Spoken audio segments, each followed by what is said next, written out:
दोस्तों जैसा कि आप सभी जानते हैं कि हमारे अयोध्या में श्री राम लला का मंदिर बनने जा रहा है। 26 जनवरी जैसा कि आज है और आज इस मंदिर की प्राण प्रतिष्ठा के अवसर पर एक उत्सव रखा गया है। तो आइए जान लेते हैं इस मंदिर को एक नज़र में रामलला और परीक्षा की दृष्टि से भी क्या इम्पोर्टेंट रह सकता है।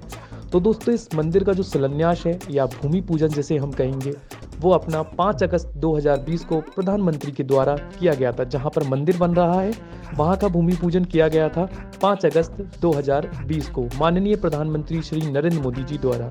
दोस्तों उद्घाटन समारोह में जो है श्री रामलला का जो प्राण प्रतिष्ठा होगी उसको किया जा रहा है 22 जनवरी 2004 जो कि आज है। इसके वास्तुकार के बारे में थोड़ा सा जाने तो ये हैं चंद्रकांत बी सोमपुरा जी। अब चंद्रकांत जी सोमपुरा जी कौन है? तो प्रधानमंत्री जो मोदी जी हैं उनके द्वारा इनका वास्तुकार किया गया, लेकिन चंद्रकांत जी सोमपुरा के द्वारा इसका वास्तुकार संपूर्ण किया गया। इसके निर्माता की बात करें तो आप यकीन मानिए L&T जो आपके लटसन एंड टर्बो के नाम से जो संस्था है, जो मतलब जो कंपनी है, उसने इसका निर्माण कार्य कंप्लीट किया है। तो उस निर्माण शैली तो नागर है, आप सभी जानते हैं नागर शैली में, क्योंकि उत्तर भारत के जो मंदिर हैं वो नागर शैली में ही कंप्लीट हुए हैं। ठीक है, कुल इसका क्षेत्रफल देखेंगे, मंदिर का जो क्षेत्रफल है 2.7 एकड़ में क्षेत्रफल इसका मंदिर का फैला हुआ है। दोस्तों अब मंदिर के आकार की थोड़ी सी बात कर लेते हैं मेरे प्यारे दोस्तों। तो मंदिर के आकार को जो निर्मित किया गया है वो लगभग 57,400 वर्ग किलोमीटर में जो मंदिर है पूरा आकार जो है उसका निर्माण किया गया है। दोस्तों ऊंचाई की आप बात करेंगे तो मंदिर जमीन स्तर से आधार तल से कितना ऊंचा होगा, तो इसकी बात है दोस्तों 161 फीट ऊंचा है। 161 फीट ऊंचा मंदिर की ऊंचाई की मैं बात कर रहा हूं। दोस्तों कुल खंबे भी होंगे मंदिर में। अब मंदिर किसी आधार पर तो टिका होगा मेरे प्यारे दोस्तों, तो इसमें मंदिर में कुल खंबे जो उपयोग किए गए हैं वो हैं 392 पिलर्स 392 पिलर्स इस मंदिर में उपयोग किए गए हैं मेरे प्यारे मित्रों। ठीक है, मंडपों की भी बात कर लें तो मेरे प्यारे दोस्तों 5 मंडपों की इसमें बात की गई है। यकीन मानिए 5 मंडपों की अगर हम बात करें तो 5 मंडपों की यहाँ बात की गई है, जिसमें 5 मंडपों के मैं आपको नाम भी बता देता हूँ। नाम है नृत्य, रंग, सभा, प्रार्थना और कीर्तन। आप ये 5 मंडपों के नाम वहाँ पढ़ सकते हैं मेरे प्यारे दोस्तों। इसमें कुल 44 गेट बनाए जाएंगे। मंदिर में जो द्वारों की संख्या होगी वो 44 होगी और ये 3 मंजिला इमारत के द्वारा तैयार किया जाएगा मेरे प्यारे मित्रों। अगर हम थोड़ी सी मूर्ति के बारे में बात कर ले मेरे प्यारे दोस्तों, जो कि बहुत ही ज़रूरी है, तो मूर्तिकार जो है वो है अरुण योगीराज जी। बिल्कुल दोस्तों, कर्नाटक यानी कि दक्षिण भारत का राज्य जो है कर्नाटक, वहाँ से इनका नाम आता है अरुण योगीराज जी, जो कि मंदिर की जो रामलला की मूर्ति है उसके मूर्तिकार है मेरे प्यारे दोस्तों। अगर मूर्ति का आप कुल वजन की बात करेंगे दोस्तों तो 200 किलोग्राम वजन इस मूर्ति में किया गया है। दोस्तों आप मेंस वाला के चैनल को सुन रहे हैं। मेंस वाला की एप्लीकेशन प्लेटफॉर्म जो है आ चुकी है और एप्लीकेशन आप प्ले स्टोर से हमें डाउनलोड कर सकते हैं।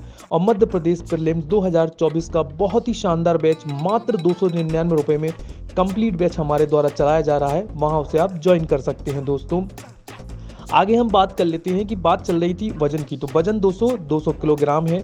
आगे की बात है जो ऊंचाई वाली है, जो ऊंचाई जो मूर्ति की है वो है 4.24 किलोमीटर यानी कि 4.24 फीट की जो ऊंचाई है वो मूर्ति की ऊंचाई है मेरे प्यारे दोस्तों लगभग। यानी कि आप देखेंगे तो जो चौड़ाई है वो भी 3 मतलब फीट के आसपास जो उसकी चौड़ाई है मूर्ति की। मूर्ति आप सभी को पता है श्याम वर्ण में बनी हुई है, यानी कि कृष्ण शैली में मूर्ति को बनाया गया है मेरे प्यारे दोस्तों।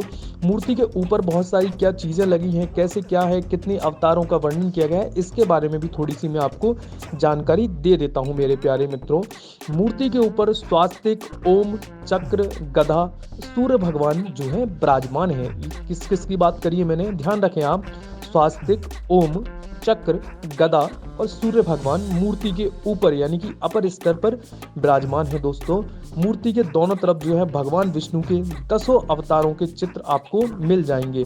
तो 10 अवतार कौन कौन से हैं, अब ये भी आप पूछेंगे, तो बिल्कुल दोस्तों मैं आपको 10 अवतार की बात बता देता हूँ, जिनमें मत्स्य, कुर्म, वराह, नरसिंह, वामन, परशुराम, राम, कृष्ण, बुद्ध और कल्कि, ये 12 अवतारों के मैंने आपको मित्रों नाम बता दिए हैं। और ये 12 के 12 अवतार जो है आपको वहां पर मूर्ति के दोनों साइड देखने को मिल जाएंगे मेरे प्यारे मित्रों।